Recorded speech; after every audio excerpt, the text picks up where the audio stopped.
الحمد لله نحمده ونستعينه ونستغفره ونؤمن به ونتوكل عليه ونعوذ بالله من شرور أنفسنا ومن سيئات أعمالنا من يهد الله فلا مضل له ومن يضلل فلا هادي له أشهد أن لا إله إلا الله وحده لا شريك له وأشهد أن سيدنا ونبينا ومولانا محمدا عبده ورسوله أرسله ربه بالحق بشيرا ونذيرا وداعيا إلى الله بإذنه وسراجا منيرا صلى الله تعالى عليه وعلى آله وصحبه وسلم تسليما كثيرا أما بعد கணியத்திற்குரிய அல்லாஹ்வின் நல்லடியார்களே, தாய்மார்களே, சகோதரிகளே,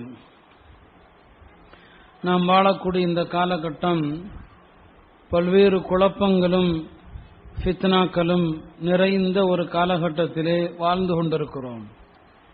எங்கே உலக அழிவு நாள் நெருங்கிவிட்டதோ என்று எண்ணும் அளவிற்கு பல்வேறு மோசமான விளைவுகளும் சம்பவங்களும் நடந்து கொண்டிருப்பதை பார்க்கிறோம். உலகம் முழுவதுமே முஸ்லிம்களுக்கு எதிரான அடக்குமுறைகள், முஸ்லிம்களுக்கு எதிரான கொடுமைகள் எல்லா இடங்களிலும் பரவலாக நடப்பதை நாம் பார்த்து கொண்டுதான் இருக்கிறோம். இதற்கெல்லாம் என்ன காரணம் என்பதையெல்லாம் நாம் சிந்தித்து பார்ப்பது கிடையாது. தாய்மார்களுடைய கவனத்திற்கு இந்த விஷயங்களை மிக முக்கியமாக எடுத்து சொல்ல கடமைப்பட்டிருக்கிறோம். இன்றைக்கு நாம் செய்து வரக்கூடிய தவறுகளின் காரணமாக உலகளாவிய விதத்திலே பெரும் சோதனைக்கும் துன்பத்திற்கும் நாம் ஆளாகிக் கொண்டிருக்கிறோம். முன்பொரு காலம் இருந்தது, உலகத்தினுடைய மாபெரும் சக்தியாக முஸ்லிம்கள் இருந்தார்கள், உலகத்தினுடைய தலைவர்களாக முஸ்லிம்கள் இருந்தார்கள், உலகத்தின் கண்ணியமான சமுதாயமாக முஸ்லிம்கள் இருந்தார்கள், எல்லா சமுதாய மக்களுக்கும் வழங்கக்கூடியவர்களாக கொடுக்கக்கூடியவர்களாக முஸ்லிம்கள் இருந்தார்கள்.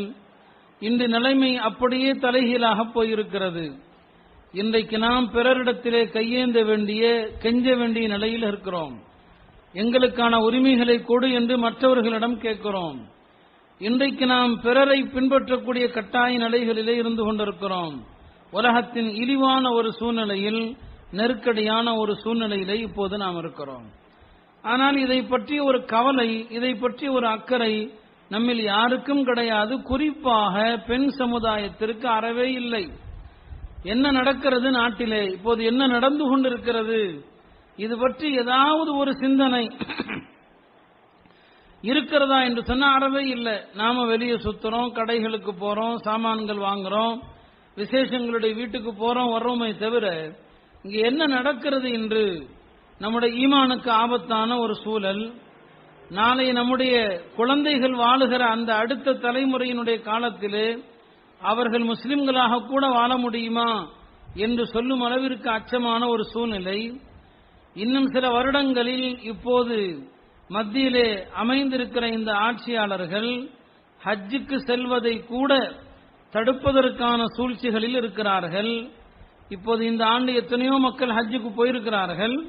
சொல்ல முடியாது, இந்த அரசாங்கம் அதற்கும் கூட மறைமுகமாக சில நெருக்கடிகளை கொடுத்து நாம் ஹஜ்ஜுடைய பயணத்தை மேற்கொள்வதற்கு கூட தடுக்கக்கூடிய நடவடிக்கைகளை மறைமுகமாக செய்து கொண்டிருக்கிறது. இப்படியெல்லாம் நடப்பதை பற்றி நமக்கு எந்த ஒரு அக்கறையும் ஒரு கவலையும் இருப்பதாக தெரியவில்லை. நம்முடைய குழந்தைகள் படிக்கக்கூடிய மாற்று மத பள்ளிகளில், பள்ளிக்கூடங்களில் வந்தே மாதரம் என்று ஒரு தேசபக்தி பாடல் என்ற பெயரிலே ஒன்று பாடும்படி கட்டாயப்படுத்தப்படுகிறது. இந்த வந்தே மாதரம் என்பது ஒரு முஸ்லிம் தன்னுடைய வாயினால் அறவே சொல்லக்கூடாத ஒன்று. எல்லா பாவங்களையும் அல்லாஹ் மன்னித்து விடுவான்.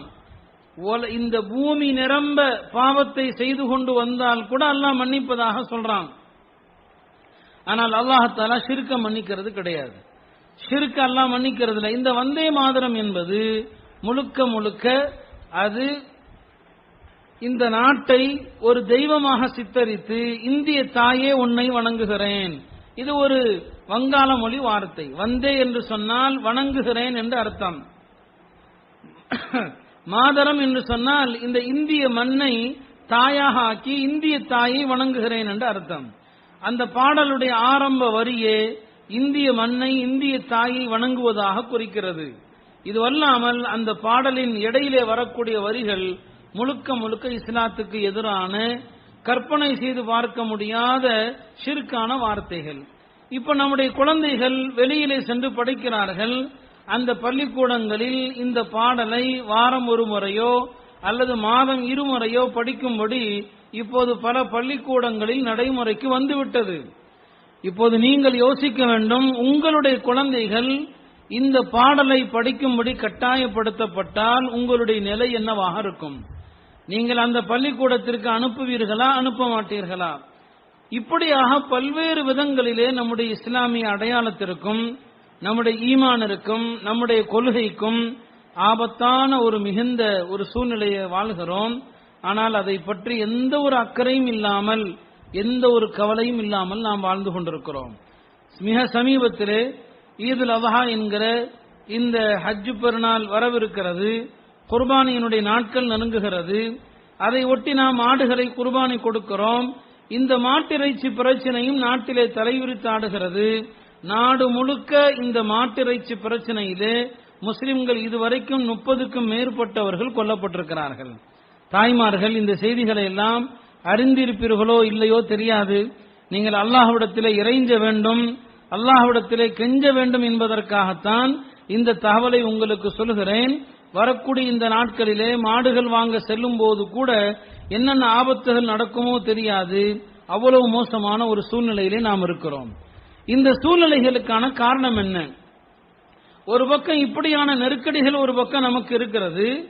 எல்லா வகையிலும் ஆபத்தை சந்திக்கிறோம். நம்முடைய பொருளாதாரத்தை அழிப்பதற்கு, நம்முடைய உடைமைகளை அழிப்பதற்கு, நம்மை கொல்வதற்கான எல்லா சூழ்ச்சிகளும் நடக்கிறது.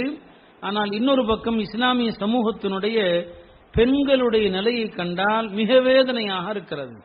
பல தாய்மார்கள், பல சகோதரிகள் தொலைக்காட்சியிலே ஒரு காலத்திலே சினிமாவிலே மூழ்கி கிடந்தார்கள். பிறகு ஒரு காலம் வந்தது, நாடகங்கள் சீரியல்களிலே மூழ்கி கிடந்தார்கள்.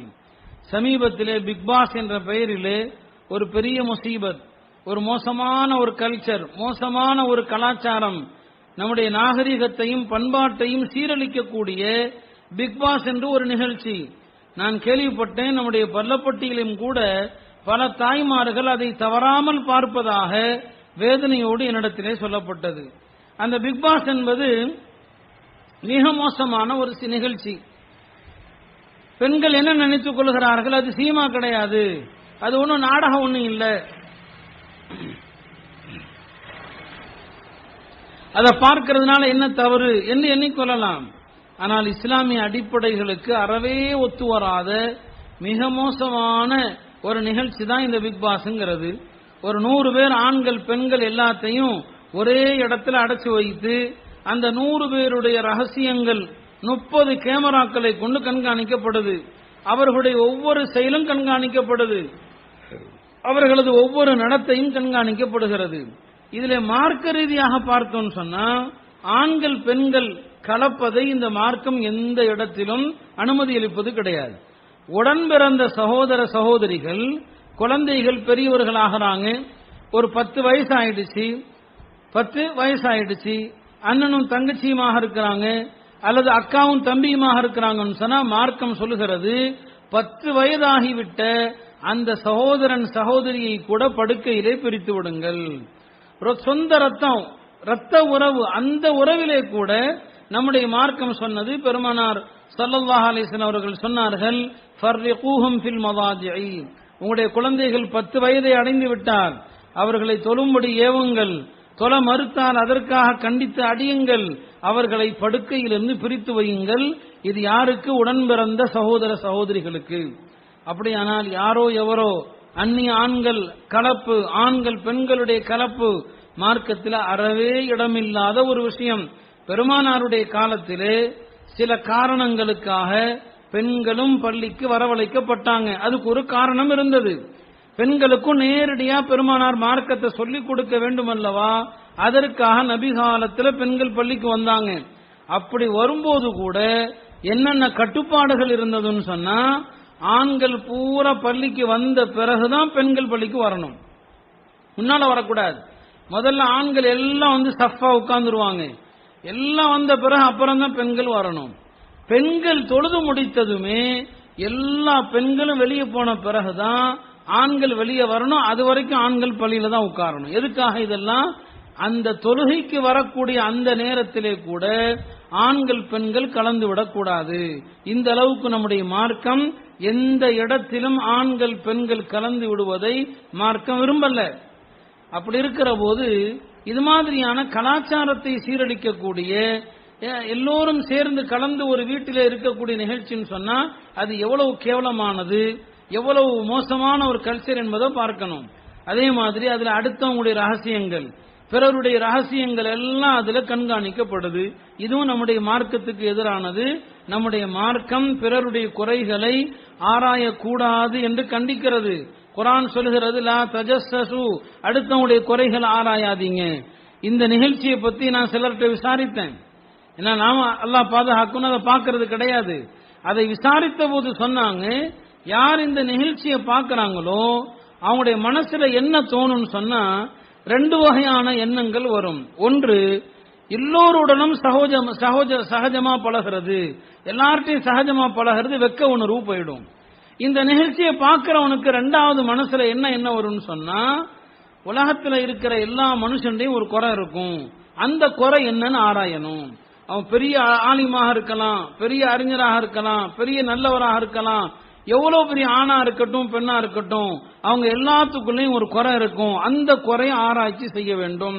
இப்படி அடுத்தவங்களுடைய குறையை தேடி தேடி ஆராயக்கூடிய ஒரு புத்திய இந்த பிக் பாஸ் நிகழ்ச்சி யார் தொடர்ந்து பார்க்கிறானோ அவனுக்கு அந்த புத்தி வந்துவிடும். இந்த ரெண்டு தான் அந்த நிகழ்ச்சியினுடைய சாராம்சம். இந்த ரெண்டுமே இஸ்லாமிய பண்பாட்டை சீரழிக்கக்கூடியது, இஸ்லாமிய நாகரிகத்தை அழித்து நொறுக்கக்கூடியது. இந்த நிகழ்ச்சியை இந்த சோதனையான காலத்தில் நம்முடைய தாய்மார்கள் பார்க்கிறாங்கன்னு சொன்னா அல்லாஹ்வுடைய உதவி நமக்கு எப்படி வரும்? நாம மழைக்காக தொழுதோம், மழைக்காக நோன்பு வச்சோம், இன்னைக்கு வரைக்கும் கூட மழை 2 துளிகள் 3 துளிகளோடு முடிந்து விடுகிறது. என்ன காரணம்? இப்படி எல்லாம் இஸ்லாமிய பண்பாட்டையும் இஸ்லாமிய நாகரிகத்தையும் அழிக்கக்கூடிய ஒரு நிகழ்ச்சியை நம்ம பார்க்கிறோம்னு சொன்னா அல்லாஹ் நமக்கு எப்படி உதவி செய்வான்?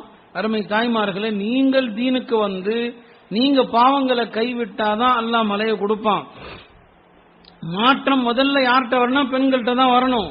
ஆனா அந்த பெண்களே இப்படி மோசமான கலாச்சாரத்துக்கு பின்னால போகக்கூடிய நிகழ்ச்சியை பார்க்கிற போது மிகுந்த வருத்தமும் வேதனையும் வருகிறது. அதனால் சகோதர சகோதரிகளே, தாய்மார்களே, நம்முடைய மார்க்கம் மிக உயர்ந்த ஒரு குணத்தை கற்றுத்தருகிறது. அந்த குணம் தான் ஹயா என்கிற குணம், வெக்கம் என்கிற ஒரு குணம். பெருமானார் ஸல்லல்லாஹு அலைஹி வஸல்லம் அவர்கள் சொன்னார்கள், அல் ஹயாஉ மினல் ஈமான், வெக்கம் என்பது ஈமானுடைய ஒரு அங்கம். மேலும் பெருமானார் சொன்னார்கள், எல்லா நபிமார்களும் கற்றுக் கொடுத்த ஒரு விஷயம், உலகத்தில் எத்தனை நபிமார்கள் வந்தார்களோ அத்தனை பேரும் கற்றுக் கொடுத்த ஒரு விஷயம் என்ன தெரியுமா? நீ வெக்கப்படவில்லையானால் எதை வேண்டுமானாலும் செய்வாய். வெக்க இல்லாதவன் எதை வேணாலும் செய்வான். ஒரு ஹதீஸ் வருது, பெருமானார் ஸல்லல்லாஹு அலைஹி வஸல்லம் அவர்கள் சொன்னார்கள், ஒரு மனுஷனை அல்லாஹ் அழிக்க நாடிட்டான், ஒரு ஆணாக இருக்கட்டும் பெண்ணாக இருக்கட்டும், ஒரு மனிதனை அல்லாஹ் அழிக்க நாடிவிட்டால் அவரிடமிருந்து அல்லாஹ் வெக்கத்தை பறித்து விடுவான். இது ஹதீஸ் இப்னு மாஜால வருது. ஒரு மனிதனுக்கு அல்லாஹ் நலவ நாடல்ல, அல்லாஹ் நன்மையை நாடல்லன்னு சொன்னா முதல்ல அல்லாஹ் அவரிடமிருந்து வெக்கத்தை பறித்து விடுவான் என்று பெருமானார் ஸல்லல்லாஹு அலைஹி வஸல்லம் அவர்கள் சொன்னார்கள். அருமை தாய்மார்களே, இன்றைய நிலைகளை எல்லாம் பார்க்கும்போது, இந்த சமுதாயத்தினுடைய அழிவு, இந்த சமுதாயத்தினுடைய நெருக்கடிகளை பார்க்கும்போது அதற்கான காரணம் நம்மள்கிட்ட இந்த வெக்க இல்லாம போயிடுச்சு, வெக்க உணர்வு அறவே இல்லாமல் போய்விட்டது என்பதை பார்க்கிறோம். ரசூல் ஸல்லல்லாஹு அலைஹி வஸல்லம் அவர்கள் ஒரு ஹதீஸிலே இப்படி சொன்னார்கள், இஸ்தஹயு மினல்லாஹ் ஹக்கல் ஹயா. பெருமானார் சொன்னார்கள், நீங்கள் அல்லாஹ்விடமிருந்து வெக்கப்படுங்கள், அல்லாஹ்வை கண்டு வெக்கப்படுங்கள், எப்படி வெக்கப்பட வேண்டுமோ அப்படி வெக்கப்படுங்கள் என்று பெருமானார் ஸல்லல்லாஹு அலைஹி வஸல்லம் அவர்கள் சொன்னாங்க. சஹாபாக்கள் கேட்டார்கள், யா ரசூலல்லாஹ், அல்லாஹ்விடமிருந்து வெக்கப்படுதல் என்றால் என்ன அப்படின்னு கேட்டாங்க. அல்லாஹ்ட்ட இருந்து நாங்க வெக்கப்படுறது என்றால் என்னன்னு கேட்டாங்க. பெருமானார் ஸல்லல்லாஹு அலைஹி வஸல்லம் அவர்கள் சொன்னார்கள், அல்லாஹ்வை கண்டு வெக்கப்படுதல் என்று சொன்னால் ஃபல்யஹ்ஃபதிர் ரஅஸ வமா வஆ. ஒரு மனிதன் தன்னுடைய தலை, அந்த தலையை சுற்றி உள்ள உறுப்புகள், இந்த உறுப்புகளால் பாவம் நேராமல் பாதுகாத்துக் கொள்ளட்டும். தலையை சுற்றி இருக்கக்கூடிய உறுப்பு என்ன? தலையை சுற்றி இருக்கிற உறுப்புகள் தான் இருக்கிறதுலே ஆபத்தான உறுப்புகள். தலையில தான் கண் இருக்குது, தலையில தான் காது இருக்குது, இந்த தலையை சுற்றி தான் நாவு இருக்குது. மனிதன் செய்யக்கூடிய பாவங்கள்ல மோசமான அத்தனை பாவங்களும் இந்த 3 உறுப்புகளால நடக்குது. ஒன்று பார்வையால, இன்னொன்று செவிகளால, மூன்றாவது நாவால. பெருமானார் சொன்னாங்க, அல்லாஹ்வை கண்டு வெட்கப்படுதல் என்று சொன்னால் நீங்கள் தலையையும் அந்த தலையை சுற்றி உள்ள உறுப்புகளையும் பேணிக் கொள்ளுங்கள், பாவங்கள் செய்யாம பேணிக் கொள்ளுங்கள் சொன்னாங்க. அப்படியானா இந்த கண்ணை பேணணும், இந்த கண்ணை பேணணும். கண்ணை பேண தவறிட்டோம், கண்டதையும் பார்த்தோம், பார்க்க கூடாததெல்லாம் பார்த்தோம், அந்நிய ஆண்களை பார்த்தோம், தவறான பல விஷயங்களை பார்த்தோம்னு சொன்னா குர்ஆன்ல வருது, இந்த கண்ணை யார் பேணவில்லையோ நாளை மறுமை நாளிலே குருடர்களாக எழுப்பப்படுவார்கள். இந்த கண்ணுக்கு அல்லாஹ் கொடுக்கிற தண்டனை, நஹ்ஷுருஹு யௌமல் கியாமத்தி அமா. யார் இந்த கண்ணை பேணல்ல, நாளை மறுமை நாளிலே குருடர்களாகத்தான் எழுப்பப்படுவாங்க. இன்னைக்கு இந்த பார்வையை பேண்றது இருக்கிறதுலேயே பெரிய வணக்கம், அதுதான் பார்வையை பேண்றதுதான். பல மணி நேரம் தொழுவதை விட, பல மணி நேரம் இபாதத்து செய்வதை விட இந்த பார்வையை பேண்றதுதான் இன்றைக்கு பெரிய வணக்கம். ஒரு அரபு நாட்டு ஆலிமுடைய ஒரு கட்டுரையில நான் படித்த சம்பவம், ஒரு பாதையில் அவங்க போய்கொண்டிருக்கிற போது ஒரு மதரசாவை ஒட்டி ஒரு பகுதியில் ஒரு செல்போன் கீழே கிடக்குது.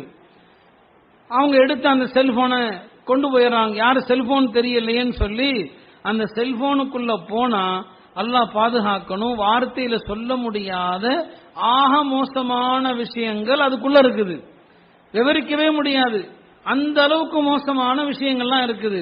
சரி, இவங்களும் பாக்குறாங்க, இந்த போன் யாருக்குரியது, அவர் போன் பண்ணுவார்ல, அவர்கிட்ட கொடுத்துடலாம், அவருக்கு நசீஹத் பண்ணலாம், அறிவுரை செய்யலாம் நினைச்சிட்டு இருக்கிறாரு.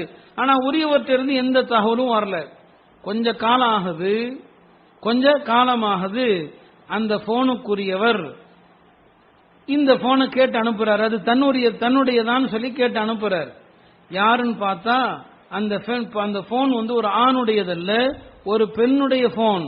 அதுவும் எப்படிப்பட்ட பெண்ணுன்னு சொன்னா அல்லாஹ் பாதுகாக்கணும், ஒரு பெண்கள் மதரசாவில் கற்றுக் கொடுக்கக்கூடிய, மாணவிகளுக்கு போதிக்கக்கூடிய ஒரு ஆசிரிய பெண், அந்த பெண்ணுடைய போன் தான் அங்கே கீழே கிடந்தது. அல்லாஹ் பாதுகாக்கணும். ஒரு பெண்ணுடைய எந்த பெண்ணா, ஒரு பெண்கள் மதரசால போதிக்கக்கூடிய பெண், வெளிப்படையில பர்தாவை பேணக்கூடிய பெண். ஏன்னா உள்ளத்துல பர்தா இல்ல, வெளியில பர்தா இருந்துச்சு. அந்த பெண்மணியினுடைய அந்த போன்ல தான் இந்த விரும்பத்தகாத, வாயில சொல்ல முடியாத மோசமான விஷயங்கள் இருந்தது. இந்த ஆலிம் அந்த பெண்ணை அழைத்து இப்படியெல்லாம் போதிக்கக்கூடிய, கற்றுக் கொடுக்கக்கூடிய ஒரு பெண் உங்களிடத்துல இப்படியெல்லாம் இருக்கலாமா என்று கேட்டபோது அந்த அம்மா எதையெல்லாமோ சொல்லி சமாளிச்சாங்க. இதுதான் இன்னைக்கு உலகத்தினுடைய நிலை. இன்னைக்கு இந்த கண்ணை நாம பேணாம எல்லா பெண்களும் வாட்ஸ்அப் அது இதுன்னு சொல்லி அதுல நல்ல விஷயங்களை பார்க்கறது கிடையாது, ரொம்ப கம்மி.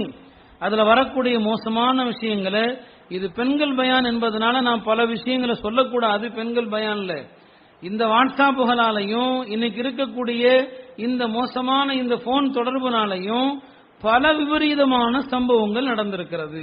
மிக மோசமான சம்பவங்கள் எல்லாம் இந்த போனால நடந்திருக்குது. அப்ப எந்நேரமும் அந்த போனை தான் இன்னைக்கு பார்த்துக்கிட்டு இருக்கிறோம்.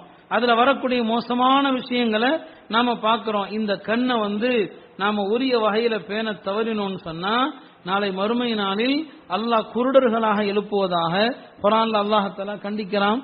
எனவே அருமை தாய்மார்களே, ஒரு பக்கம் செல்போன்ல அசிங்கமான விஷயங்களை பார்க்கிறோம், இன்னொரு பக்கம் டிவியில வரக்கூடிய இந்த கலாச்சாரத்தை அழிக்கக்கூடிய மோசமான விஷயங்களை நம்ம பார்க்கிறோம். இத்தனை விஷயங்களை நம்முடைய பார்வை பார்த்துச்சுன்னு சொன்னா நம்முடைய வணக்கத்துல எப்படி மன ஓர்மை இருக்கும், நம்முடைய தொழுகையில நம்ம குர்ஆன் ஓதுறதுல நமக்கு எப்படி இன்பம் இருக்கும். யார் தன்னுடைய பார்வையை பேணுகிறாரோ அவருக்குத்தான் அல்லாஹ் வணக்கத்துல இன்பத்தை கொடுக்கிறான். பெருமானார் ஸல்லல்லாஹு அலைஹி வஸல்லம் அவர்கள் சொன்னார்கள், ஒரு ஆண் ஒரு அந்நிய பெண்ணை பார்த்தான், ஒரு அழகான பெண்ணை பார்த்தான், உடனே அல்லாஹ்வுடைய பயத்தினால், அல்லாஹ்வுடைய அச்சத்தினால் தன்னுடைய பார்வையை திருப்பிக் கொண்டான் என்று சொன்னால் அந்த அடியானுடைய உள்ளத்தில் அல்லாஹ் இபாதத்துடைய சுவையை, இபாதத்துடைய இன்பத்தை ஏற்படுத்துவான் என்று சொன்னாங்க. இதையேதான் ஒரு பெண்ணுக்கும், ஒரு பெண் ஒருவேளை தப்பித்தவறி ஒரு ஆணை பார்த்து விட்டால் கூட உடனே பார்வையை திருப்பிடுறாரு, உடனே பார்வையை போக்கிறாருன்னு சொன்னா, அந்த பெண் பார்வையை திருப்பிடுறாங்கன்னு சொன்னா அந்த பெண்ணுக்கு அல்லாஹ் தஆலா இபாதத்துல இன்பத்தை கொடுக்கறான். நம்முடைய முன் வாழ்ந்த பெண்கள் எல்லாம் நிறைய வணக்கம் செய்யக்கூடிய பெண்களாக இருந்தாங்க, தொழக்கூடிய பெண்களாக, நிறைய நஃபிலான நோன்பு வைக்கக்கூடிய பெண்களாக, நிறைய குர்ஆன் ஓதக்கூடிய பெண்களா இருந்தாங்க. காரணம் என்ன? அவங்க பார்வை சுத்தமா இருந்தது. அவங்க எந்த அந்நிய ஆணையும் பார்க்க மாட்டாங்க, எந்த அந்நிய ஆணிடத்திலும் அவங்க பேச மாட்டாங்க. அவங்களுடைய பார்வை சுத்தமாக இருந்தது. அவங்களுடைய உள்ளத்துல இபாதத்துடைய இன்பத்தை அல்லாஹ் கொடுத்தான். இன்றைய நம்முடைய தாய்மார்களுக்கு வணக்கத்துல இன்பம் இல்ல, ஊர் சுத்துறதுல தான் இன்பம் இருக்குது. என்ன காரணம்னு சொன்னா நம்முடைய பார்வையை நாம பேணல. பெண்களிடத்துல எவ்வளவு வெக்க உணர்வு இருக்கணுங்கிறத குர்ஆன்ல அல்லாஹ் சொல்லி காட்டுறான். நபி மூசா அலைஹிஸ்ஸலாம் அவங்க தன்னுடைய நாடு எகிப்திலிருந்து ஒரு பிரச்சனைக்கு பயந்து எகிப்தை விட்டு ஓடி வந்துடுறாங்க. வந்து எங்க வந்து சேர்றாங்க? மதியன் அப்படிங்கிற நகரத்துல வந்து சேர்றாங்க. அந்த மதியன் நகரத்துல ஒரு மரத்தடி ஓரமா உட்கார்ந்து மூசா அலைஹிஸ்ஸலாம் ஓய்வெடுத்து கொண்டிருக்கிறாங்க ஒரு நிழல்ல. அங்க பக்கத்துல ஒரு நீர்நிலை இருக்குது, ஒரு கிணறு இருக்குது. அந்த கிணத்துல வந்து எல்லாரும் வரிசையா நின்று தண்ணி பிடிச்சிட்டு இருக்கிறாங்க. மூசா அலைஹிஸ்ஸலாம் அந்த கூட்டத்தை பார்க்கறாங்க. அந்த கூட்டத்துல ஒரு 2 பெண்கள் ஒரு ஓரமா ஒதுங்கி நிக்கிறாங்க, வெக்கப்பட்டு நிக்கிறாங்க. அல்லாஹ் சொல்றான், வெக்கப்பட்டு நிக்கிறாங்க 2 பெண்கள். மூசா அலைஹிஸ்ஸலாம் பார்க்கறாங்க, யார் இந்த பெண்கள்? இவ்வளவு கூட்டம் இருக்கிற இடத்துல இவங்க மட்டும் தனியா ஒதுங்கி நிக்கிறாங்களேன்னு சொல்லி அந்த பெண்கள் இடத்துல போய் கேட்கறாங்க, நீங்க எல்லாம் யாருமான்னு சொல்லி. இப்ப அவங்க சொல்றாங்க, நாங்க இன்னார். அவங்க நபி ஷுஐப் அலைஹிஸ்ஸலாமுடைய மக்கள், 2 பெண் மக்கள். அவங்க, நாங்க தண்ணி பிடிக்கிறதுக்காக வந்திருக்கிறோம். இந்த ஆண்கள் எல்லாரும் தண்ணீர் பிடித்து சென்ற பிறகுதான் நாங்க தண்ணி பிடிப்போம். எல்லா ஆண்களும் போன பிறகுதான் நாங்க தண்ணி பிடிப்போம். அது வரைக்கும் நாங்க காத்திருப்போம். பாருங்க, தண்ணீருடைய தேவை எவ்வளவு அவசியம் இன்னைக்கு நாமும் தெரிஞ்சிருக்கிறோம். இங்க அந்த பெண்கள் சொல்றதை கவனிக்கணும். எல்லா ஆண்களும் தண்ணீர் பிடித்து சென்ற பிறகுதான் நாங்க தண்ணீர் பிடிப்போம் சொல்றாங்க. மூசா அலைஹிஸ்ஸலாமுக்கு அந்த பெண்களுடைய குணம் பிடித்து விடுகிறது. நான் உங்களுக்கு தண்ணீர் பிடித்து தருகிறேன் என்று சொல்லி அந்த பெண்களுக்கு தண்ணீரை பிடித்து கொடுத்து அனுப்புறாங்க. அந்த 2 பெண்களும் தங்களுடைய தந்தை ஷுஐப் அலைஹிஸ்ஸலாம் இடத்துல போய் சொல்றாங்க, ஒரு வாலிபர் எங்களுக்கு உபகாரம் செய்தார், நிறைய கூட்டமாக இருந்தது, எல்லாரும் தண்ணி பிடிக்கிற வரைக்கும் நாங்க காத்திருக்கணும், அவர் எங்கள் மீது இறக்கப்பட்டு எங்களுக்கு தண்ணீர் பிடிச்சு கொடுத்தாங்க அப்படின்னு சொன்னதும் ஷுஐப் அலைஹிஸ்ஸலாம் சொன்னாங்க, போய் அவரை கூட்டுவாங்க, அவரை கூட்டுவாங்கன்னு சொல்றாங்க. ஷுஐப் அலைஹிஸ்ஸலாமுடைய மகள் மூசா அலைஹிஸ்ஸலாம் கூப்பிட்டு வர்றாங்க. அப்படி கூப்பிட வரும்போது அல்லாஹ் சொல்லி காட்டுறான் குர்ஆன்ல, அந்த பெண் தம்ஷி அலா இஸ்திஹ்யாஇன், வெக்கத்தோடு அந்த பெண்மணி நடந்து வந்தார்கள். ஒரு அந்நிய ஆணுக்கு முன்னால ஒரு பெண் எவ்வளவு வெக்கத்தோடு நடக்கணுங்கிறத குர்ஆன் சொல்லி காட்டுகிறது. வெக்கம்தான் பெண்களுடைய அழகு.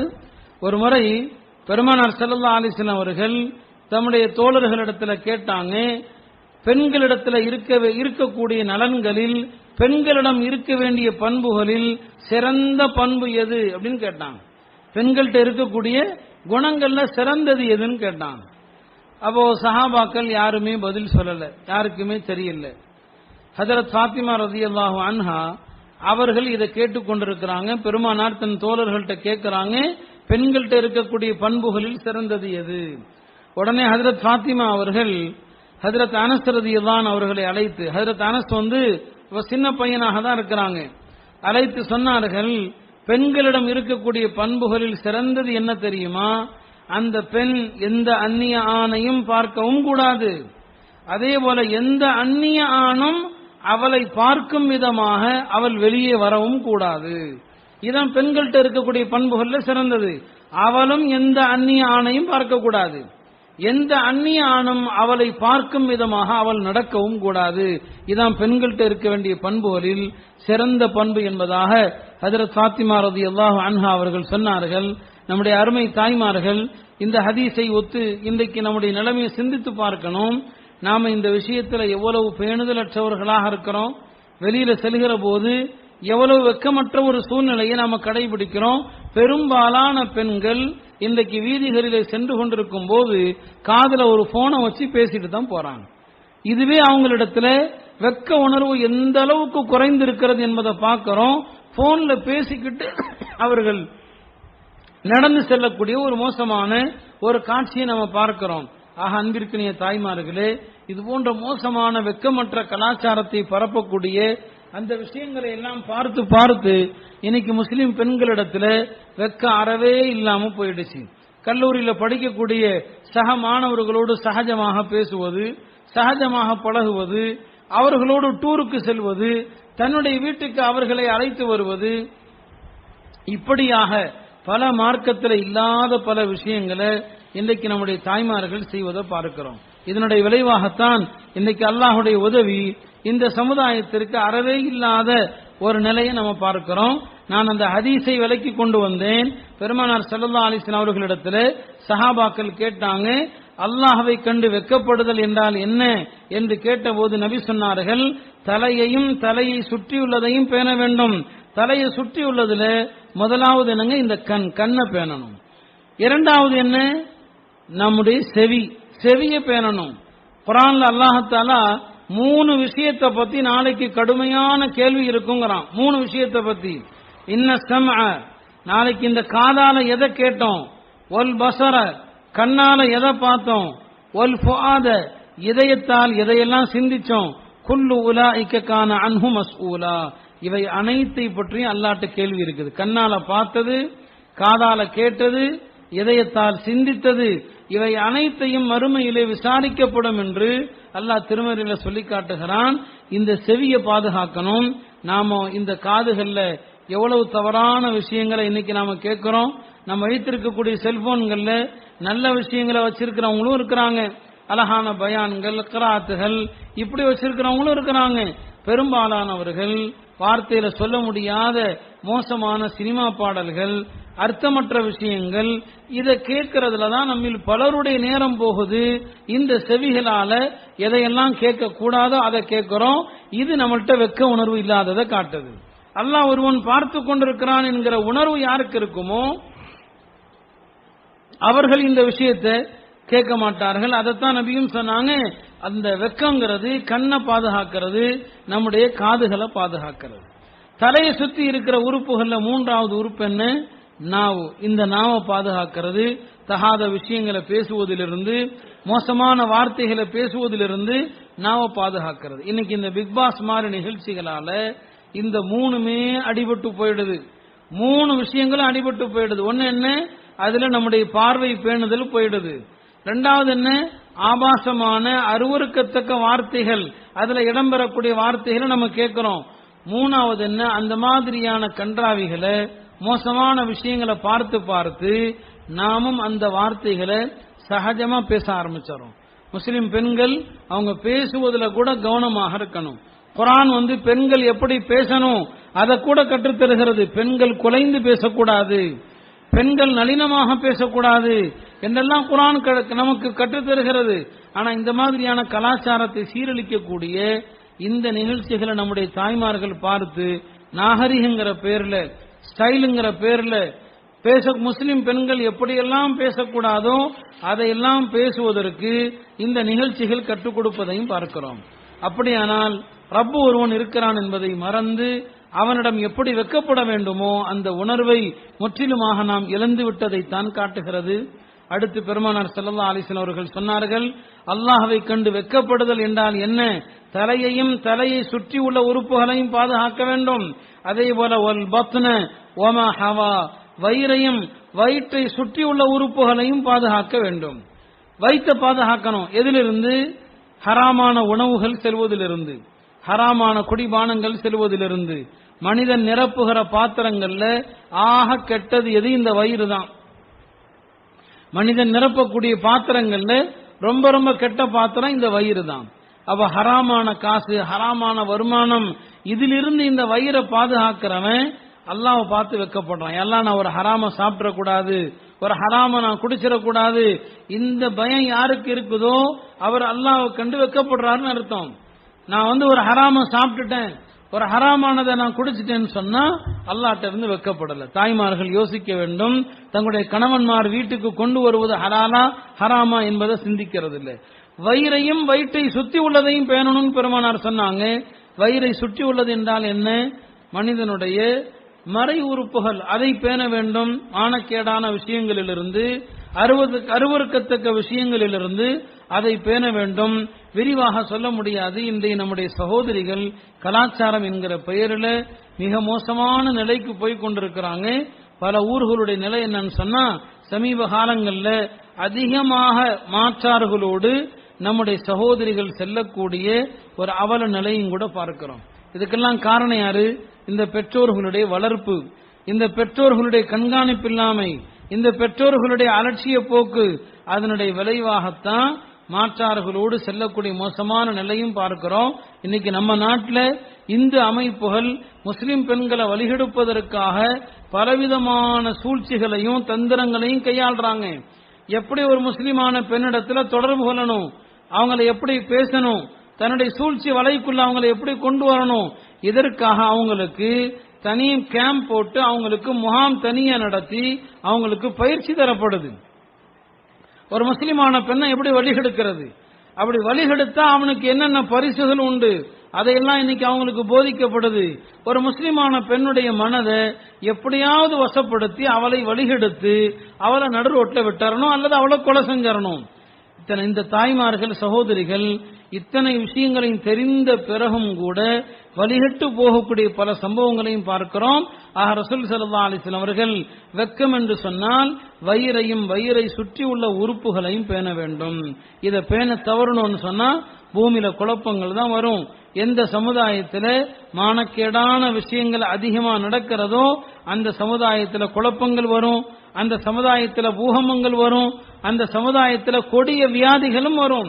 பார்க்கிற இன்னைக்கு காய்ச்சலுங்கிற பேர்ல மோசமான வியாதிகள், டெங்கு காய்ச்சல், பல பேர் இளம் வயதிலே மூத்தாகக்கூடிய மோசமான நிலை, கேன்சர் போன்ற வியாதிகள் மிக சர்வ சாதாரணமாக இருக்கிறது.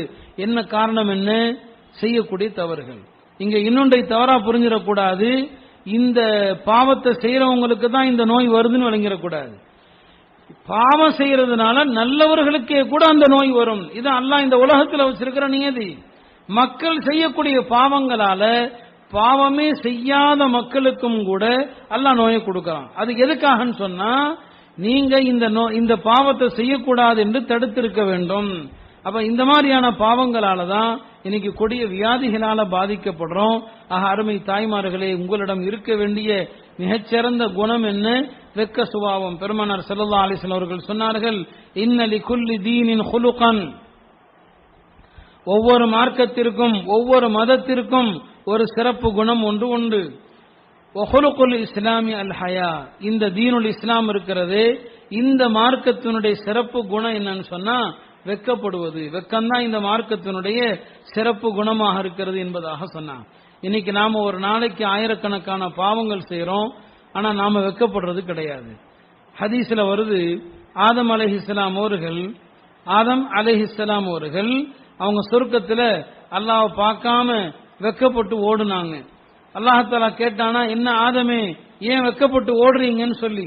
அதுக்கு ஆதம் அலைஹிஸ்ஸலாம் அவர்கள் சொன்னார்கள், யா அல்லாஹ், நீ தடுத்த இந்த கனியை நான் சாப்பிட்டுட்டேன், நீ தடுத்த இந்த கனியை நான் புசிச்சிட்டேன், நான் எப்படி உன்னை பார்க்கிறது, எனக்கு உன்னை பார்ப்பதற்கு வெட்கமாக இருக்கிறது என்று ஆதம் அலைஹிஸ்ஸலாம் அவர்கள் சொன்னதாக பார்க்கிறோம்.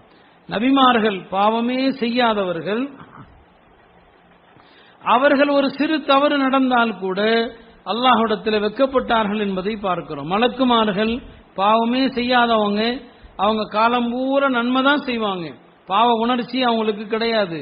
அந்த மலக்குமார்கள் நாளை மறுமை நாள்ல அல்லாஹ்ட்ட என்ன சொல்லுவாங்க? வெக்கத்தோடு சொல்லுவாங்க, யா அல்லாஹ், உன்னை எப்படி வணங்க வேண்டுமோ அப்படி நாங்கள் வணங்கவில்லை. அவங்க வெக்கப்பட்டு கொண்டு அல்லாஹ்ட்ட சொல்லுவாங்களாம், மா அபதுனாக ஹக்க இபாதத்திக்க, யா அல்லாஹ், உன்னை எப்படி வணங்கணுமோ அப்படி நாங்கள் வணங்கவில்லை என்று நல்லோர்கள் எல்லாம் சொல்லுகிறார் என்று சொன்னால், இன்னைக்கு நம்முடைய பாவங்களை எண்ணி பார்க்கணும். பெருமானார் ஸல்லல்லாஹு அலைஹி வஸல்லம் சொன்னாங்க, ஒரு மூமின் இருக்கிறானே, ஒரு நல்ல மூமின் ஒரு சின்ன பாவத்தை செஞ்சிட்டா கூட ஒரு பெரிய மலையை போல நினைப்பானா. ஒரு சின்ன பாவம் செஞ்சிட்டா கூட, ஆஹா, நம்ம ஒரு பெரிய மலை போன்ற குற்றத்தை செஞ்சிட்டோம் அப்படின்னு நினைப்பாங்க. ஒரு முனாஃபிக் இருக்கிறானே, நயவஞ்சகன், ஒரு பெரிய பாவத்தை செஞ்சா கூட அவன் எப்படி நினைப்பான்னு சொன்னா ஒரு கொசுவை தட்டி விடுற மாதிரி தட்டி விட்டுருவான். இது என்ன பெரிய விஷயம்? இன்னைக்கு நம்முடைய நிலை அப்படிதான். பெரிய பெரிய பாவங்களை செய்யறோம், ஹராமான விஷயங்களை பார்க்கிறோம், ஹராமான விஷயங்களை கேட்கிறோம், ஹராமான விஷயங்களை பேசுறோம். ஆனா நமக்கு இந்த பாவங்கள் ஒரு பொருட்டாக தெரியல. பெருமானார் சொன்ன மாதிரி ஒரு நயவஞ்சகன் பெரிய பாவத்தை கூட ஒரு ஈய போல கொசுவை போல விரட்டிடுவான்னு சொன்னாங்க. அப்படிதான் இன்னைக்கு நம்முடைய நிலைகளும் இருக்கிறது. எனவே அருமை தாய்மார்களே, நாம இன்னைக்கு இவ்வளவு சோதனைகளை இவ்வளவு நெருக்கடிகளை நாம சந்திக்கிறோம்னு சொன்னா நாம அல்லாஹுடைய விஷயத்துல வெக்கப்படாம நடக்கிற இது போன்ற தவறுகளின் காரணமாகத்தான் இந்த ஒரு மோசமான ஒரு நிலைக்கு நாம தள்ளப்பட்டிருக்கிறோம். இந்த இடத்துல நாம் ஒன்றை நினைவு கூற வேண்டும். இன்னைக்கு துணிச்சலாக நாம இவ்வளவு பாவங்கள் செய்யறோம். நாளை மறுமை நாள்ல நாம செய்த இந்த தவறுகள் இந்த பாவங்களை அல்லாஹ் 3 வகையில நமக்கு முன்னால நிரூபிப்பான். ஒரு கோர்ட்ல நீதிமன்றத்துல ஒரு மனுஷன் குற்றவாளின்னு சொன்னா அந்த குற்றத்தை நிரூபிக்கிறதுக்கு ஒவ்வொரு நீதிமன்றத்திலையும் ஒரு அளவுகோல் இருக்குது. இப்ப நாம செய்யக்கூடிய தவறுகளை நாளை மறுமை நாள்ல நமக்கு முன்னால அல்லாஹ் கொண்டு வருவான். எப்படி கொண்டு வருவான்னு பாருங்க. முதலாவது நாம செய்யக்கூடிய அத்தனை செயல்களும் நன்மையானாலும் சரி தீமையானாலும் சரி, நாம செய்யக்கூடிய ஒவ்வொரு செயலும் சிறியதோ பெரியதோ அவை அனைத்தும் மலக்குமார்களால் பதிவு செய்யப்படுது. ஒரு பதிவேட்டில் எல்லாமே எழுதப்படுது. எல்லாத்தையும் அல்லாஹ் எழுதி வச்சிருக்கிறான், ரெக்கார்ட் பண்ணி வச்சிருக்கிறான். இது அல்லாஹ்வுக்கு பெரிய பாரதூரமான விஷயம் அல்ல. இன்னைக்கு ஒரு சின்ன மெமரி கார்டு, அதுக்குள்ள எத்தனையோ ஆயிரக்கணக்கான விஷயங்களை நாம கொண்டு வர்றோம். அது மாதிரிதான் நம்ம செய்யக்கூடிய பாவங்கள், இந்த கோடான கோடி மக்கள் செய்யக்கூடிய அத்தனை பாவங்களும் மலக்குமார்களால பதிவு செய்யப்படுது. நாளை மறுமை நாள்ல இந்த பட்டோலைகள், இந்த மலக்குமார்களால் பதிவு செய்யப்பட்ட ஏடுகள் மனிதர்களுடைய கரங்கள்ல அல்லாஹ் கொடுப்பான். அந்த பட்டோலைகளை அல்லாஹ் கொடுத்து அந்த பதிவேட்டை அல்லாஹ் கொடுத்து சொல்லுவான், இக்ரா கிதாபக, இக்ரா கிதாபக், இதான் நீ செஞ்ச அமல்களுடைய பதிவேடு, நீ செஞ்ச அமல்களுடைய ரெஜிஸ்டர், நீயே படித்துக்கொள், நீயே படி, நீ நல்லவனா கெட்டவனா எல்லாம் எழுதியிருக்கும் படி. அதை பார்த்துட்டு மனிதர்கள் சொல்வார்கள், மாலி ஹாதல் கிதாப், இது என்ன பதிவேடு, இது என்ன ரெஜிஸ்டர், லா துகாதிரு சகீரத்தன் வலா கபீரத்தன், எந்த சின்ன விஷயத்தையும் எந்த பெரிய விஷயத்தையும் விட்டு வைக்கல, எல்லாத்தையுமே அது பதிவு செஞ்சிருக்குது என்று மனிதர்கள் கேட்பாங்க. இந்த பட்டோலை எப்படி கொடுக்கப்படும்? நீங்க நல்லவர்களாக இருந்தா கண்ணியமா உங்களுடைய வலது கையில கொடுக்கப்படும். நல்லவர்களா இருந்தா உங்க வலது கையில எல்லாம் கொடுப்பான். கெட்டவர்களாக இருந்தா, நிறைய பாவங்கள் செஞ்சிருந்தா இந்த பட்டோலை உங்களுடைய இடக்கரத்திலே தரப்படும். இது குர்ஆன்ல தெளிவாக இருக்குது. நல்ல மக்கள் அந்த பட்டோலையை பார்த்து விட்டு ஆனந்தப்படுவாங்க, சந்தோஷப்படுவாங்க. எப்படி மாணவர்கள் பரீட்சை எழுதிவிட்டு அந்த பரீட்சையினுடைய ரிசல்ட் வரும்போது யார் நிறைய மார்க் எடுத்து பாஸ் ஆனாங்களோ அவங்க மகிழ்ச்சியில இருப்பாங்க, யார் ஃபெயில் ஆயிட்டாங்களோ அவங்க சோகத்தில் இருப்பாங்க. யாருக்கு வலது கரத்தில் பட்டோலை கொடுக்கப்படுமோ அவர்கள் சொல்வார்கள், இந்த நாள் வரும் என்று நான் நம்பி இருந்தேன், என்னுடைய ரப்பை சந்திப்பேன் என்று நான் நம்பி இருந்தேன், இந்த விசாரணை நாள் வரும் என்று நான் ஈமான் கொண்டிருந்தேன். அவருக்கு அதற்கான பரிசு தரப்படும். யார் பாவியோ அவனுக்கு இடது கையில தரப்படும் அவனுடைய பட்டோலை. அவன் இடகையில வாங்கிட்டு கை சேதப்படுவான். என்னுடைய இந்த தன்னுடைய பாவங்களை எண்ணி அங்கே வருத்தப்படுவான். ஆனால் அது வருத்தப்பட்டு பிரயோஜனப்படுகிற நேரம் அல்ல. இப்படி அல்லாஹ்தஆலா நம்ம செஞ்ச எல்லா விஷயங்களையும் இந்த பதிவேட்டில் அல்லாஹ் பாதுகாத்து வச்சிருக்கிறான். நாளைக்கு அல்லாஹ் உங்க கையில கொடுத்து நீங்களே படிங்கன்னு அல்லாஹ் சொல்லுவான். இப்ப நம்முடைய அருமை தாய்மார்கள் யோசிச்சு பார்க்கணும். காலையில எஞ்சதுல இருந்து ராத்திரி படுக்கிற வரைக்கும் நாம என்ன செஞ்சோம்? நாளைக்கு அல்லாஹ் நம்ம கையில நம்ம பதிவேட்டை கொடுத்தா அதுல என்ன இருக்கும்? நாம குர்ஆன் ஓதுனதா, நாம திக்ர் செஞ்சதா, நாம நஃபிலான தொழுகைகள் தொழுதது, இவைகள் இருக்க போகிறதா? அல்லது அல்லாஹ் பாதுகாக்கணும், நாம வெளியே சுத்தினது, நாம டிவி பார்த்தது, நாம பிக் பாஸ்ங்கிற நிகழ்ச்சியை பார்த்தது, இதெல்லாம் இருந்தா என்ன ஆகும்? நமக்கு அது யோசித்து பார்க்கணும். ரெண்டுமே எழுதப்படும். எல்லா விஷயங்களும் ஒன்று விடாமல் பதிவு செய்யப்படும். நாளை மறுமை நாள்ல இதை அல்லாஹ் கொடுத்து நீயே படிச்சுக்கன்னு அல்லாஹ் சொல்லுவான். இரண்டாவது, நாம செஞ்ச நன்மை தீமை அதெல்லாம் அல்லாஹ்தஆலா இரண்டாவது நமக்கு முன்னால எப்படி நிரூபிப்பான்னு தெரியுமா? நாளை மஹ்ஷர் மைதானத்துல நம்முடைய நாவுகள் பேசாது. இந்த உலகத்துல நாவால பேசுறோம். யாசின் சூரால ஓதலாம் நீங்க, அல்யௌம நஹ்திமு அலா அஃப்வாஹிஹிம், எல்லாருடைய வாயிலையும் அல்லாஹ் சீல் வச்சிருவான். எல்லாருடைய வாயிலையும் சீல் வைக்கப்படும். நாவு பேசாது. அங்க என்ன பேசும்? வதுகல்லிமுனா ஐதீஹிம், உங்களுடைய கரங்கள் பேசும். வதஷ்ஹது அர்ஜுலுஹும், உங்களுடைய கால்கள் பேசும் நீங்க என்ன செஞ்சீங்கன்னு சொல்லி. இந்த கையால எத்தனை பேரை அநியாயமாக அடிச்சீங்க, இந்த கையால எத்தனை பேருடைய பொருளை அபகரிச்சீங்க, இந்த கையால ஹராமான எத்தனை விஷயங்களை வாங்குனீங்க, இந்த கை நாளைக்கு பேசும். வதஷ்ஹது அர்ஜுலுஹும், உங்களுடைய கால்களும் பேசும். வாய்க்கு அல்லாஹ் முத்திரையிட்டுருவான். இன்னொரு ஆயத்தில் அல்லாஹ் சொல்றான், நாளை மறுமை நாள்ல உடம்புடைய எல்லா உறுப்புகளும் மனிதனுக்கு எதிராக சாட்சி சொல்லும். இந்த செவிகள் சொல்லும், இவன் ஹராமான விஷயத்தை கேட்டான்னு சொல்லும். நம்முடைய தோள்கள் பேசும், இந்த மனிதன் இந்த ஹராமான செய்யலான்னு சொல்லும். மனுஷன் கேட்பானா தன்னுடைய தோள்களை பார்த்து, எனக்கு எதிராகவே நீங்க சாட்சி சொல்றீங்களேன்னு சொல்லி, எனக்கு எதிராக நீங்க சாட்சி சொல்றீங்களேன்னு சொல்லி தன்னுடைய தோள்களை பார்த்து மனிதன் கேட்பான். அந்த தோள்கள் சொல்லும், அன்தகனல்லாஹு அல்லதி அன்தக குல்ல ஷை, நாங்கள் என்ன செய்வது, அல்லாஹ் எங்களை பேச வச்சிருக்கிறான். இந்த உலகத்துல நாவு பேசுற மாதிரி நாளை மஹ்ஷர் மைதானத்தில் உங்களுடைய தோள்கள் பேசும் உங்களுக்கு எதிராக. அப்படியானால் அல்லாஹ் பாதுகாக்கணும். இந்த உடல் உறுப்புகளால நீங்க என்ன தவறுகள் செஞ்சீங்களோ உங்களுடைய கண் அல்லாஹ்ட்ட சொல்லும், இந்த கண்ணை கொண்டு இவன் இந்த ஹராமான விஷயத்தை பார்த்தான், இந்த கண்ணை கொண்டுதான் இந்த ஹராமான விஷயங்களை அவன் பார்த்து கொண்டிருந்தான் என்று கண்ணு சொல்லும். காது சொல்லும், என்னென்ன தவறான விஷயத்தை கேட்டோமோ அதை எல்லா உறுப்புகளும் பேசும். மனிதன் அங்கே மறுக்க முடியாது. அல்லாஹ் ஆதாரத்தை கொண்டு வந்துறான். ஒரு பக்கம் நீ செஞ்ச அமல பாரு, உன்னுடைய பதிவேடு. இரண்டாவது இந்த உறுப்புகள் அத்தனையும் பேசும், கை காலு நாவை தவிர எல்லா உறுப்புகளும் பேசும். இது குர்ஆன்ல வருது. மூன்றாவது, நாம செஞ்ச அமல்கள், நாம செஞ்ச பாவமோ நன்மையோ, அத மூன்றாவது அல்லாஹ் எப்படி நிரூபிப்பான்னு சொன்னா, நீங்க ஒரு இடத்துல தொழுதீங்கன்னு சொன்னா, ஒரு இடத்துல குர்ஆன் ஓதுனீங்கன்னு சொன்னா, ஒரு இடத்துல திக்ர் செஞ்சீங்கன்னு சொன்னா, ஒரு இடத்துல பயான் கேட்க வந்திருக்கீங்கன்னு சொன்னா, இதெல்லாம் நல்ல விஷயங்கள். இந்த இடங்கள் அல்லாஹ்ட்ட சாட்சி சொல்லும். யா அல்லாஹ், இந்த அடியான் இந்த நேரத்தில் இந்த இடத்துல என் மீது சஜ்தா செய்தான். யா அல்லாஹ், இந்த அடியான் இந்த நேரத்தில் இந்த இடத்துல உட்கார்ந்து குர்ஆன் ஓதினான். இந்த அடியான் இந்த நேரத்திலே உட்கார்ந்து ஒரு நல்ல விஷயத்தை கேட்டான். இப்படி நீங்கள் செய்த நல்ல அமல்களை எல்லாம் உலகத்தில் நீங்க எங்க செஞ்சீங்களோ அந்த இடங்கள் அல்லாஹ்ட்ட சாட்சி சொல்லும். அதனாலதான் நம்முடைய முன்னோர்கள் ஒரே இடத்துல தொழ மாட்டாங்க.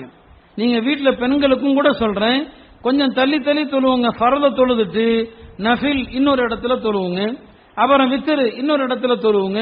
ஏன்னா இந்த இடங்கள் பூரா சாட்சி. நாளை மறுமை நாள்ல நீங்க எத்தனை இடத்துல எவ்வளவு அமல் செஞ்சீங்களோ இந்த அமல்கள் பூரா அல்லாஹ்ட்ட வரும். இந்த இடங்கள் பூரா அல்லாஹ்ட்ட வரும். நீங்க எந்தெந்த இடத்துல செஞ்சீங்களோ அந்த இடங்கள் வந்து சொல்லும், யா அல்லாஹ், இந்த ஆண் இந்த பெண் இந்த இடத்துல என்னென்ன நல்ல காரியங்களை செய்தார்கள் என்று அல்லாஹ்ட்ட இடங்கள் சாட்சி சொல்லும். அதே போலதான் நீங்க பாவம் செஞ்சிருந்தீங்கன்னு சொன்னா, தவறு செஞ்சிருந்தீங்கன்னு சொன்னா, இதே இடங்கள் அல்லாஹ்ட்ட சாட்சி சொல்லும். யா அல்லாஹ், இந்த இடத்துல இந்த ஆண் இந்த தவறு செஞ்சான், இந்த இடத்துல இந்த ஆண் புறம் பேசினான், இந்த இடத்துல இந்த ஆண் சினிமா பார்த்து கொண்டிருந்தான், இந்த இடத்துல இவர்கள் மோசமான நிகழ்ச்சிகளை பார்த்துக்கிட்டு இருந்தாங்க. எந்த இடத்துல பாவம் செஞ்சோமோ அந்த இடங்களும் மறுமை நாளில் அல்லாஹ்ட்ட சாட்சி சொல்லும். இப்ப நீங்க செஞ்ச பாவம், நீங்க செஞ்ச நன்மையை அல்லாஹ் 3 வகையில நாளைக்கு ப்ரூஃப் பண்ணுவான். ஒன்று, உங்களுடைய பட்டோலை உங்க கையில கொடுத்துருவான், படிச்சு பாரு நீ என்ன செஞ்சிருக்க, நீயே மார்க் போட்டுக்கன்னு சொல்லிடுவான். எப்படி டெஸ்ட் பேப்பரை டீச்சர் மாணவன்ட்டே கொடுத்துறாங்க, நீ பாரு நீயே படிச்சு பாரு நீ என்ன எழுதிருக்கன்னு சொல்லி அல்லாஹ் கொடுத்துருவான். ரெண்டாவது என்ன, நம்முடைய உறுப்புகள் அத்தனையும் பேச போகுது நாம என்ன செஞ்சோங்கிறத. மூணாவது, எந்த இடத்துல வைத்து நாம நன்மையோ தீமையோ செய்தோமோ அந்த இடங்கள் அத்துணையும் அல்லாஹுடைய சன்னிதானத்திலே நாளை நமக்கு சாட்சி சொல்லும். இப்ப நம்ம ஆண்கள் பெண்கள் ஒவ்வொருவரும் நம்ம யோசிக்க கடமைப்பட்டிருக்கிறோம். நம்முடைய அமல்களுடைய நிலை என்னவாகும்? நீங்க கண்ணால பாக்குறீங்க, இன்னைக்கு மரணங்கள் வந்து எவ்வளவு குறுகிய காலம் மரணங்கள் நடக்குது. சின்ன வயது மரணங்கள், 30 வயது 40 வயது 50 வயதுக்குள்ளாக கடந்த ஒரு 15 நாட்களுக்குள்ள பல பேர் மூத்தாக இருக்கிறாங்க. இதெல்லாம் கண்கூட நம்ம பார்க்கிறோம். பெருமானார் சொன்னாங்க, ஒரு மனிதனுக்கு உபதேசம் செய்வதற்கு மரணமே போதும். ஒரு மையத்தை பார்த்தாலே உபதேசம் செய்யறதுக்கு அது போதும், நீண்ட பயான்கள் தேவையில்லை. ஆனா இன்னைக்கு இத்தனை மூத்த பார்க்கிறோம், இறந்தவர்கள் வீட்டுக்கு நாம போறோம், ஆனா அங்க கூட நாம படிப்பினை பெறது கிடையாது. தேவையில்லாத விஷயங்கள் தான் அங்கேயும் பேசுறோமே தவிர இத்தனை மரணங்களை கண்டு கூட படிப்பினை இல்லை. படுக்கைக்கு சென்றவர் காலையில எழுந்திருக்கவில்லை. அப்படி எத்தனை பேர் மரணிக்கிறார்கள், விபத்துல மரணிக்கிறார்கள், நோய்கள்ல மரணிக்கிறாங்க. திடீரென்று இப்படி மரணம் வந்து விட்டால் நம்முடைய கதி என்னவாகும்? நம்ம செஞ்ச எல்லா அமல்களும் முன்னால நிற்கும். என்னென்ன செஞ்சோமோ அத்தனையும் நமக்கு காட்டப்படும். நம்ம ஏற்கனவே மௌத்தை பத்தி, மௌத்துடைய நேரத்தில் என்ன நடக்கிறது, கபர்ல என்ன நடக்கும், இதையெல்லாம் ஏற்கனவே பலமுறை உங்களுக்கு நாம சொல்லி இருக்கிறோம். அருமையான தாய்மார்களை, இவ்வளவு மரணங்கள் நிறைந்த ஒரு காலகட்டத்தில் கூட இந்த மரணிக்கக்கூடியவங்களை பார்த்து இந்த ஜனாதா செல்வதை பார்த்து கூட நாம படிப்பினை பெறதில்லை. ஜனாதா ஒரு பக்கம் போகுது, வீட்டில் ஒரு பக்கம் டிவி ஓடிக்கொண்டிருக்குது. இவ்வளவு மோசமான விஷயங்களை நாம பாவங்களை செஞ்சுக்கிட்டு இருந்தோம்னு சொன்னா அல்லாஹுடைய உதவி நமக்கு எப்போது வரும்? இவ்வளவு மரணங்கள் நடந்து கொண்டிருக்கிறது. இந்த நிலையில கூட ஒரு மோசமான பிக் பாஸ்ங்கிற ஒரு நிகழ்ச்சியை பார்க்கிறோம்னு சொன்னா அது எவ்வளவு வேதனைக்குரிய விஷயம்.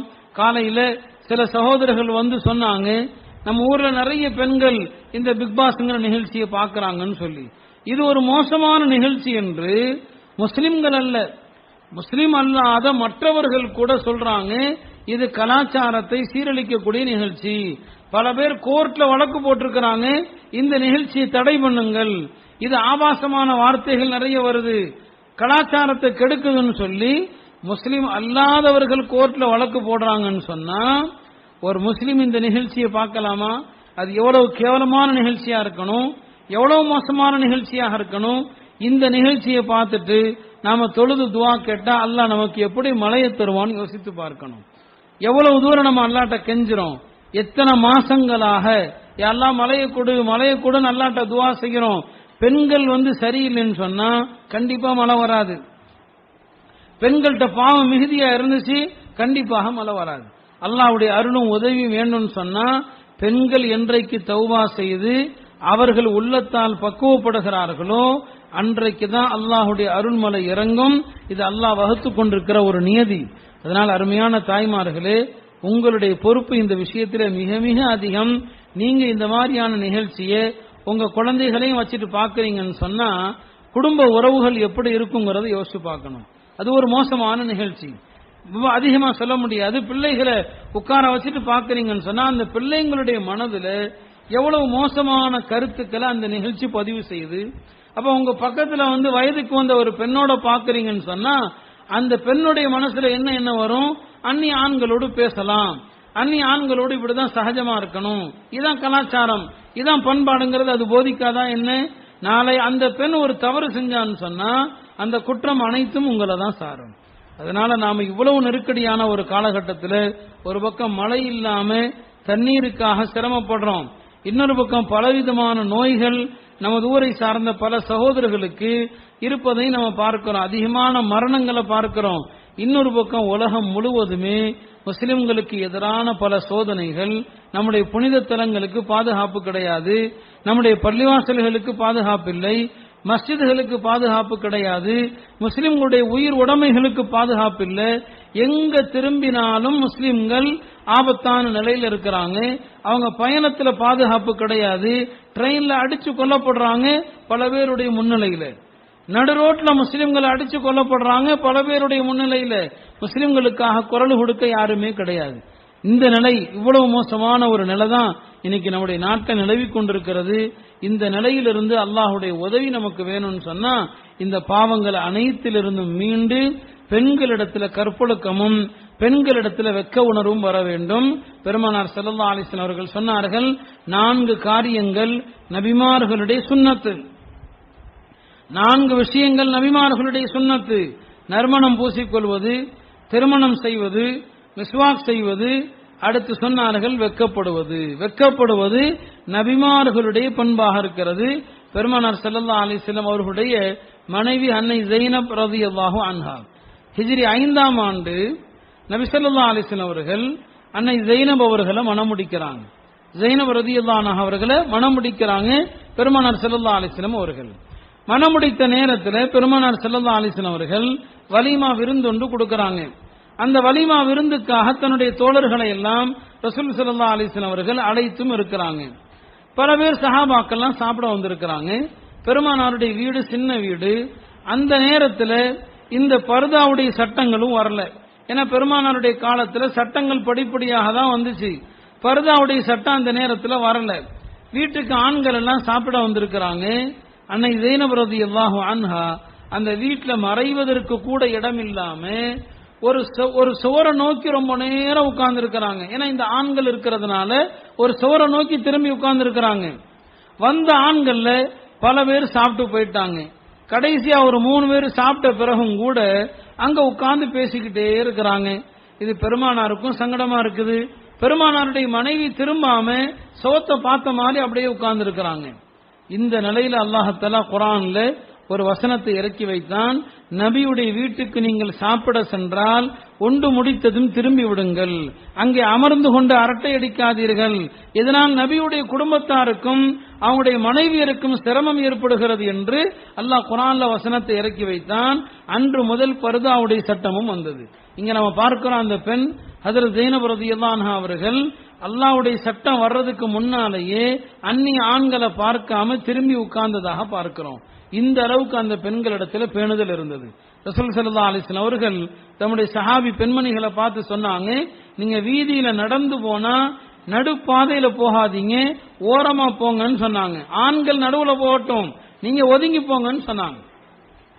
இந்த உத்தரவை கேட்ட பிறகு சஹாபி பெண்மணிகள் எந்த அளவுக்கு சுவரோட சுவரா ஒட்டி போனாங்கன்னு சொன்னா அவங்களுடைய பர்தா துணி சுவத்துல ஒட்டி கொள்ளும் அளவிற்கு நெருங்கி போனாங்க. இது ரசூல் ஸல்லல்லாஹு அலைஹி வஸல்லம் அவங்க ஒரு தடவை சொல்லிட்டா போதும் அப்படியே கடைபிடித்தாங்க. நம்முடைய தாய்மார்கள் வீதியில செல்லும் போது கூட இந்த ஒழுக்கத்தை பேணுறது கிடையாது, மார்க்கம் சொல்லி தந்த அதபுகளை பேணுறது கிடையாது. இது மாதிரியான ஒரு மார்க்கத்தை மீறிய பல பாவங்களை பல தவறுகளை நாம செய்கிறதுனாலதான் அல்லாஹ் நமக்கு பல சோதனைகளுக்கு மேல பல சோதனைகளை தந்து கொண்டிருக்கிறான். எனவே அருமை தாய்மார்களே, இந்த தவறுகள் தொடர்ந்து நடந்து கொண்டிருக்குமானால் அல்லாஹ்வுடைய வேதனை ரொம்ப கடுமையானது.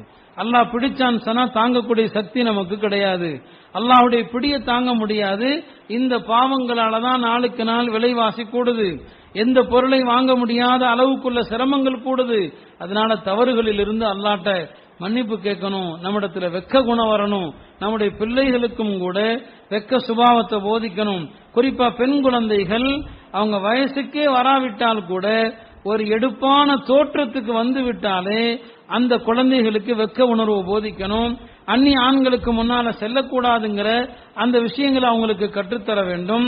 இந்த அடிப்படையில் இருந்து இந்த விஷயங்கள் அவர்களுக்கு போதிக்கப்பட்டாதான் பெண்கள் அவங்க பெரியவர்களாகும் போது மார்க்கத்தை பேணி நடப்பாங்க. குறிப்பாக செல்போன்கள் விஷயத்தில் பெரியவர்கள் தாய்மார்கள் அவங்கள்ட்டையும் கேட்டுக்கொள்றோம், இதுல வரக்கூடிய தவறான விஷயங்களை தயவு செய்து பார்க்க கூடாது, அந்த விஷயங்களை தவறுக்கு பயன்படுத்தக்கூடாது.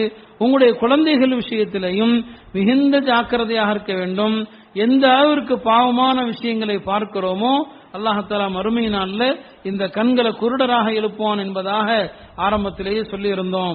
அதனால அல்லாஹ்வுடைய விஷயத்துல வெக்கப்படணும். அல்லாஹ் நம்மை பார்த்து கொண்டிருக்கிறாங்கிற வெக்க உணர்வு இருக்கணும். மூசா அலைஹிஸ்ஸலாம் அவர்களை பற்றி பெருமானார் ஸல்லல்லாஹு அலைஹி வஸல்லம் அவர்கள் சொன்னார்கள், கான மூசா ஹய்யன் சித்திரன். மூசா அலைஹிஸ்ஸலாம் ஒரு சிறந்த நபி. பெருமானார் சொன்னாங்க, மூசா அலைஹிஸ்ஸலாம் வெக்க சுபாவம் உடையவராக தன்னுடைய உடலை முழுவதுமாக மறைக்கக்கூடியவராக இருந்தார்கள். எந்த அளவுக்குன்னு சொன்னா மூசா அலைஹிஸ்ஸலாம் அவங்க எப்படி ஆடை உடுத்திருப்பாங்கன்னு சொன்னா அவங்க உடம்புல ஒரு தோல் கூட வெளியே தெரியாது, அவ்வளவு தூரம் உடம்ப மறைச்சிருப்பாங்க. இத்தனைக்கு ஆண்களுக்கு முழுசா மறைக்கணும்னு தேவையில்லை, அவ்வளவு தூரம் உடலை மறைத்திருப்பார்கள் என்று பெருமானார் சொன்னார்கள். ஆனா பெண்களுக்கு உடல் முழுவதையும் மறைக்க வேண்டும். ஆனா பெண்கள்கிட்ட அந்த வெக்கத்தை பார்க்க முடியல. அபூபக்கர் ரலியல்லாஹு அன்ஹு அவர்கள் ஒரு முறை சஹாபாக்களிடத்தில் உரை நிகழ்த்தும் போது சொன்னார்கள், நான் இயற்கை தேவைக்காக மலஜலம் கழிப்பதற்காக நான் டாய்லெட்டுக்கு செல்லும் போது என்னுடைய உடலை ஒரு போர்வையால் போர்த்தி கொண்டு செல்கிறேன். டாய்லெட்டுக்கு செல்லும் போது உடலை ஒரு போர்வையால் போர்த்தி கொண்டு செல்கிறேன். ஏன் தெரியுமா? ஹயா மின் ரப்பி, என் ரப்பு என்னை பார்த்து கொண்டிருக்கிறானே என்கிற வெக்க உணர்வுல. டாய்லெட்டுக்கு போகும்போது அப்படி போர்த்தி கொண்டு போகணுங்கிற தேவை கிடையாது. ஆனால் அபூபக்கர் ரலியல்லாஹு அன்ஹு அவர்கள் சொன்னார்கள், என் ரப்பு என்னை பார்க்கிறான் என்கிற வெக்க உணர்வில் நான் என்னை போர்த்தி கொண்டு செல்கிறேன் என்பதாக சொன்னான். இதெல்லாம் அல்லாஹ்வுடைய நல்லடியார்களிடத்தில் இருந்த வெக்க சுபாவம், அவர்கள்ட்ட இருந்த வெக்க குணம். இதுதான் சஹாபி பெண்மணிகளிடத்திலேயும் இருந்தது. எஹ்ராமுடைய நிலையில யார் ஹஜ்ஜுக்கோ உம்ராவுக்கோ போறாங்களோ எஹ்ராமுடைய நிலையில மார்க்க சட்டம் பெண்கள் முகத்தை மறைக்க கூடாது. இது ஹஜ்ஜுக்கு போறவங்களுக்கான ஒரு சட்டம். ஏன்னா அல்லாஹ் விரும்புறான், அந்த தவாஃபின் போது ஒரு பெண்ணுடைய முகம் திறந்துதான் இருக்கணும், ஆனா அந்நிய ஆண்கள் பார்க்க கூடாது. இது அல்லாஹ்வுடைய சட்டம். இஹ்ராம்ல பெண்களுடைய முகம் மூடக்கூடாது, திறந்திருக்கணும். அன்னை ஆயிஷா ரலியல்லாஹு அன்ஹா சொல்றாங்க, அவங்க பெருமானாரோடு ஹஜ்ஜுக்கு சென்றிருந்த நேரத்தில் அரஃபாவுடைய மைதானத்தில் அன்னை ஆயிஷா தன்னுடைய மற்ற பெண்களோடு தோழிகளோடு தங்கி இருக்கிறாங்க. இஹ்ராமுடைய நிலையில முகத்தை மறைக்க கூடாதுங்கிறது அல்லாஹ்வுடைய சட்டம். அந்த இஹ்ராமுடைய நிலையில அரஃபால இருக்கும் போது கூட அந்நிய ஆண்கள் கடந்து செல்லும் போது, அந்நிய ஆண்கள் கடந்து செல்ற நேரத்தில் அன்னை ஆயிஷா சொல்றாங்க, எங்களுடைய முகங்களை துணியால மூடக்கூடாது, இஹ்ராம்ல துணியா மூடக்கூடாது, நாங்க வேற பொருள்களை கொண்டு எங்களுடைய முகத்தை மறைத்துக் கொண்டோம், அந்நிய ஆண்கள் எங்களை பார்க்க கூடாது. இதான் மார்க்கம் பெண்களிடத்தில் விரும்பக்கூடிய உயர்ந்த குணமாக இருக்கிறது. எனவே அருமை தாய்மார்களே, இந்த வெக்க சுபாவம், இந்த கற்பொழுக்கம், அதுதான் உங்களுடைய துவாக்களை அல்லாஹ் கபூலாக்கக்கூடிய உயர்ந்த அந்தஸ்துடையது. உங்களுடைய வணக்கங்களை விட, இதர எல்லா விதமான நல்ல காரியங்களை விட வெக்கமும் கற்பொழுக்கமும், இந்த ரெண்டு தான் மார்க்கம் உங்கள்கிட்ட ரொம்ப எதிர்பார்க்கக்கூடிய விஷயம். எனவே அதை சீரழிக்கக்கூடிய எந்த ஒரு விஷயத்தையும் நீங்கள் எதிலையும் பார்க்கக்கூடாது. எல்லாம் அல்ல அல்லாஹ் நம்முடைய தாய்மார்களிடத்திலே உயர்ந்த நற்பண்புகளையும் வெக்க சுபாவத்தையும் கற்பொழுக்கத்தையும் தந்தருள்வானாக. வஆகிரு தஅவானா அனில் ஹம்துலில்லாஹி ரப்பில் ஆலமீன்.